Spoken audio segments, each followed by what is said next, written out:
Bonjour mes chers amis, continuons donc sur notre lancée pour vous lire un nouveau chapitre du petit livre rouge de Mao Tse-tung, le chapitre 26 qui concerne la discipline. Donc vive la République populaire de Chine, lecture par Dr Benfissa Ahmed. La discipline. Au sein du peuple, la démocratie est corrélative du centralisme, la liberté de la discipline. Ce sont deux aspects contradictoires d'un tout unique. Ils sont en contradiction, mais en même temps unis. Et nous ne devons pas souligner unilatéralement l'un des aspects et nier l'autre. Au sein du peuple, on ne peut se passer de liberté, mais on ne peut non plus se passer de discipline. On ne peut se passer de démocratie, mais on ne peut non plus se passer de centralisme. Cette unité de la démocratie et du centralisme, de la liberté et de la discipline constitue notre centralisme démocratique.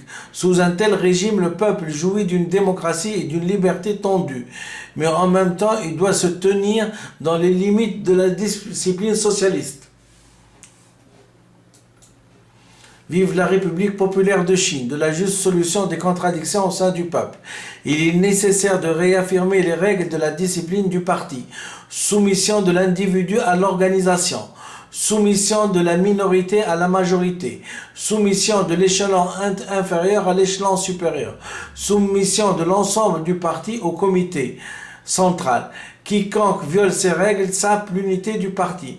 Les rôles du Parti communiste chinois dans la guerre nationale, 8 octobre 1938, œuvre choisie de Mao Tse-tung, tome 2. L'une des règles de la discipline du parti, c'est la soumission de la minorité à la majorité. La minorité qui voit son point de vue repoussé doit se rallier à la décision prise par la majorité en cas de nécessité. En cas de nécessité, la question peut être posée de nouveau à la réunion suivante, mais aucune action allant à l'encontre de la décision n'est permise.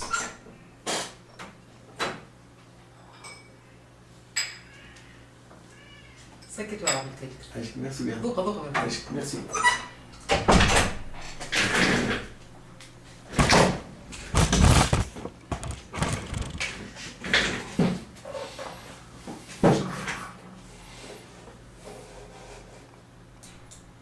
L'élimination des conceptions erronées dans le parti.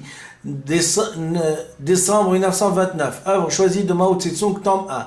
Les trois grandes règles de la discipline sont les suivantes. Obéissez aux ordres dans tous vos actes. Ne prenez pas aux masses une seule aiguille, un seul bout de fil. Remettez tout butin aux autorités. Les 8 recommandations sont les suivantes. Parlez poliment. Payez honnêtement ce que vous achetez. Rendez tout ce que vous empruntez. Payez ou remplacez tout ce que vous endommagez. Ne frappez pas et n'injuriez pas les gens. Ne causez pas de dommages aux récoltes. Ne prenez pas de liberté avec les femmes. Ne maltraitez pas les prisonniers.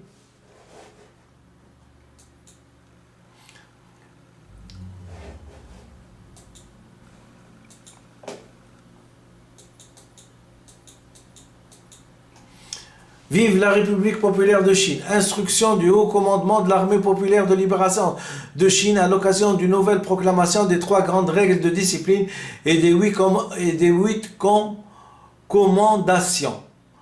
Le 10 octobre 1947, œuvre choisie de Mao Tse-tung, tome 4. Tous les officiers et soldats de notre armée, doivent renforcer l'esprit de discipline et exécuter résolument les ordres, appliquer notre politique, mettre en pratique les 3 grandes règles de la discipline et les 8 recommandations, réaliser l'unité de l'armée et du peuple, l'unité de l'armée et du gouvernement, l'unité des officiers et des soldats, et l'unité de toute l'armée. Aucune infraction à la discipline ne sera tolérée. Manifeste de l'armée populaire de libération de Chine, œuvre choisie de Mao Tse-tung, tome 4.